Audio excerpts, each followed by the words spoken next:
La polémique à venir. Au chapitre des vieilles controverses qui ressurgissent, l'idée d'un confinement pour les seules personnes âgées et fragiles. Vous vous souvenez du tollé en avril dernier quand le professeur Delfrécy avait suggéré de garder les seniors à la maison pendant des mois. Eh bien, le conseil scientifique y est revenu dans son dernier avis paru en fin de semaine dernière avec une recommandation forte d'autoconfinement pour des sujets âgés et fragiles. Une alternative au confinement général soutenue par plusieurs scientifiques, Roman Oquet. Oui, parce que les scientifiques le disent, on est aujourd'hui dans un contexte très différent de celui du printemps.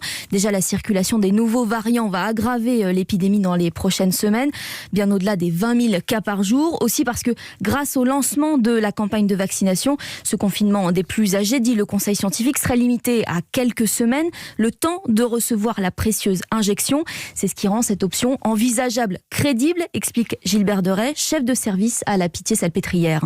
Si on continue un programme de vaccination intense, et si ça dure que 2 à 3 mois, ça me paraît à ce moment-là légitime.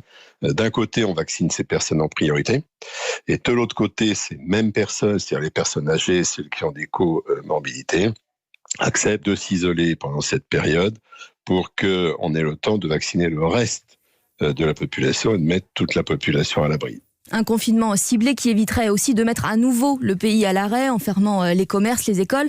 Alors cette décision concernerait quand même près de 15 millions de personnes si l'on prend les plus de 65 ans et les personnes avec une pathologie à risque.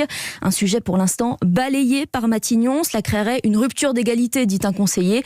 Comme au printemps, l'option n'est pour le moment pas sur la table du gouvernement. Roman Oquet, les dépistages massifs ne le sont pas du tout. La campagne qui s'est achevée hier à Saint-Étienne n'a permis de tester que 4% de la population, moins de 7000 habitants.